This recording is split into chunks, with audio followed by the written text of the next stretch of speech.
Halo semua, saya Lisa Juliana dari kelas S3B NPM 2022215000333. Hari ini saya akan mempresentasikan tentang pelaksanaan pembelajaran membaca dalam mata kuliah membaca. Baik, saya akan menerangkan tentang pelaksanaan pembelajaran dalam membaca.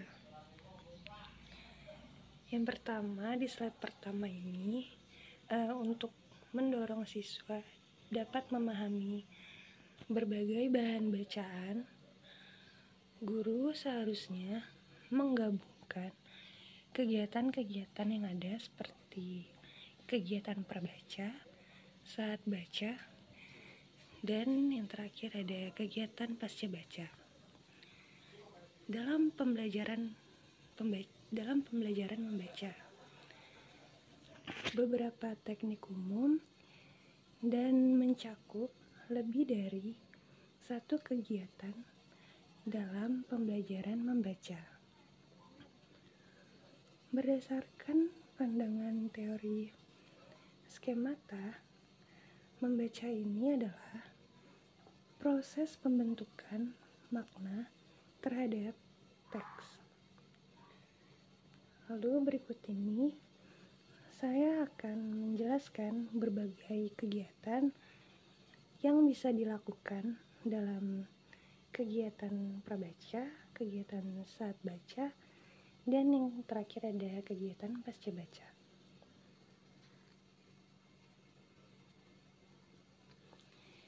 Nah, di kegiatan prabaca ini, kegiatan yang pertama, guru yang efektif harus mampu mengarahkan para siswa kepada topik pelajaran yang akan dipelajari para siswa. Di sini ada Burns dan kawan-kawan pada tahun 1996, serta ada Rubin di tahun 1993. Mereka berdua mengemukakan bahwa pengajaran membaca dilandasi oleh pandangan teori skemata. Lalu, guru yang efektif harus mampu mengarahkan para siswa ini agar lebih banyak menggunakan pengetahuan topik untuk memproses ide dan pesan suatu teks. Maka dari itu, kegiatan prabaca adalah kegiatan pengajaran yang dilaksanakan sebelum siswa melakukan kegiatan membaca.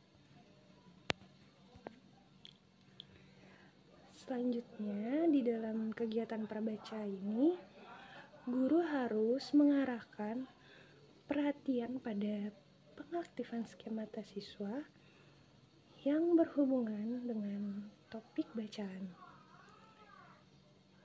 Pengaktifan skemata siswa ini bisa dilakukan dengan berbagai cara. Misalnya dengan yang pertama ada peninjauan awal, yang kedua ada pedoman antisipasi, yang ketiga ada pemetaan makna, lalu yang keempat ada menulis sebelum membaca, dan yang kelima, yang terakhir ada drama kreatif. Nah, di sini akan saya jelaskan tentang skemata itu sendiri.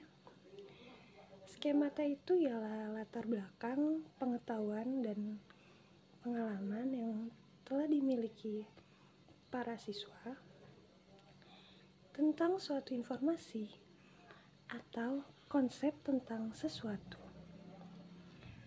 Lalu, skemata ini menggambarkan sekelompok konsep yang tersusun dalam diri seseorang yang dihubungkan dengan beberapa seperti ada objek, tempat-tempat, lalu ada tindakan atau peristiwa.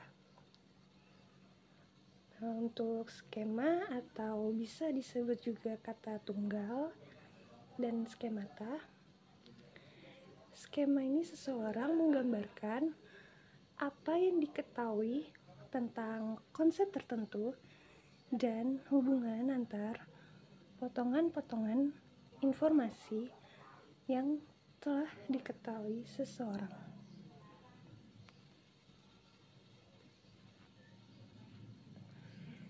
Selanjutnya ada kegiatan saat baca. Ini kegiatan yang kedua.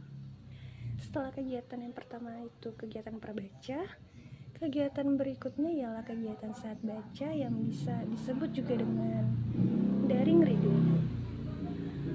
Beberapa strategi dan kegiatan bisa digunakan dalam kegiatan saat baca untuk meningkatkan pemahaman para siswa. Akhir-akhir ini perhatian banyak dicurahkan pada penggunaan strategi metakognitif siswa selama membaca. Nah, teknik metakognitif secara efektif mempunyai pengaruh positif pada pemahaman. Lalu strategi belajar secara metakognitif ini akan dapat meningkatkan keterampilan belajar untuk para siswa. Selanjutnya di sini ada pembaca yang lemah atau kita bisa sebut poor reader. Nah, pembaca yang lemah ini mempunyai pandangan yang sama dengan pembaca yang lebih muda usianya tentang membaca. Mereka ini memandang membaca lebih merupakan suatu kegiatan penyandian atau decoding daripada suatu tugas metakognitif. Lalu mereka tidak melihat membaca sebagai suatu proses penelitian untuk mengembangkan pemahaman. Pembaca yang baik memandang membaca sebagai suatu proses mengembangkan pemahaman. Selanjutnya di sini ada metakognisi. Metakognisi ini merujuk pada pengetahuan seseorang tentang fungsi intelektual yang datang dari pikiran mereka sendiri serta datang dari kesadaran mereka untuk memonitor dan mengontrol fungsi ini. Lalu metakognisi melibatkan kegiatan menganalisis cara berpikir secara langsung. Dalam kegiatan membaca, pembaca yang melibatkan metakognisinya ini akan memilih keterampilan dan teknik-teknik membaca yang lebih cocok dengan tugas membaca tertentu. Selanjutnya ada kegiatan pasca baca. Ini kegiatan yang ketiga. Kegiatan pasca baca ini digunakan untuk membantu para siswa untuk memadukan informasi-informasi yang baru dibacanya ke dalam skemata yang telah dimilikinya, sehingga para siswa yang telah membaca dapat memperoleh tingkat pemahaman yang lebih tinggi. Lalu strategi yang dapat digunakan dalam kegiatan pasca baca ini adalah para siswa belajar mengembangkan bahan bacaan pengajaran, lalu memberikan pertanyaan, lalu menceritakan kembali cerita yang telah para siswa baca, dan melakukan presentasi visual.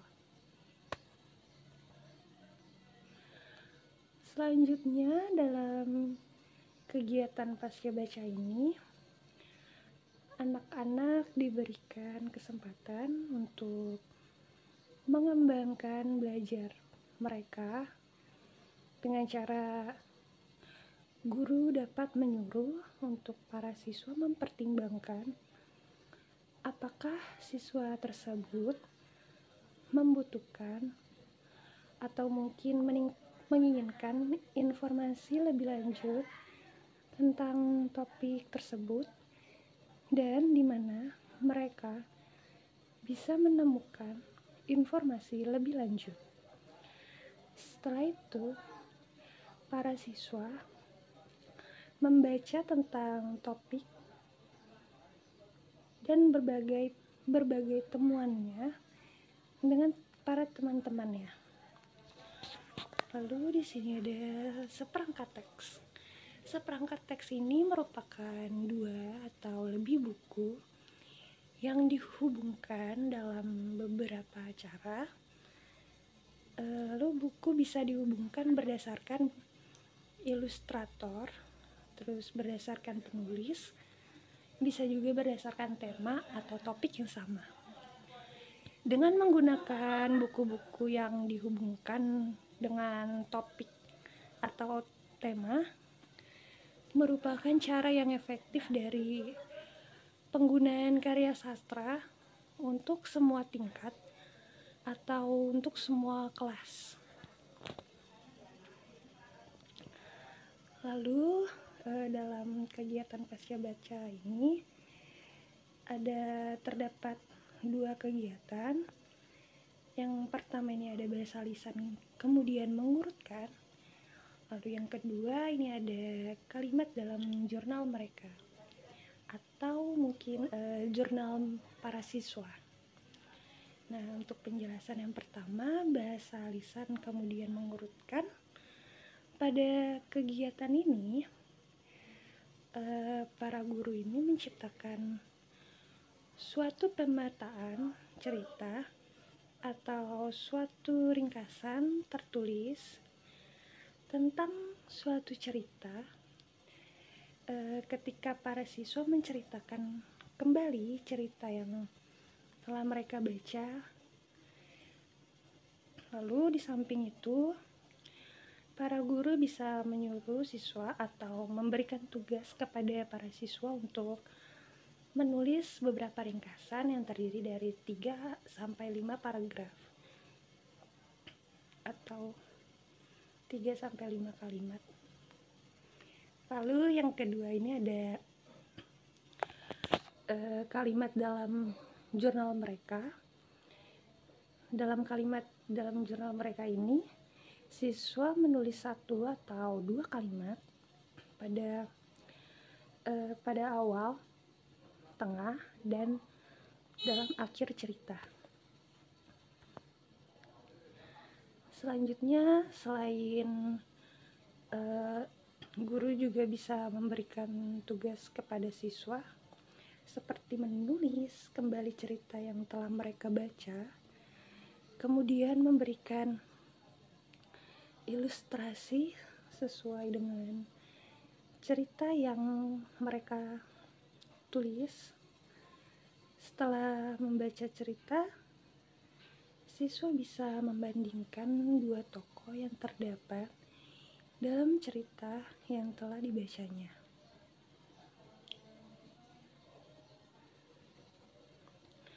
Baik, sekian presentasi dari saya. Kurang lebihnya mohon maaf, semoga dapat dipahami. Terima kasih.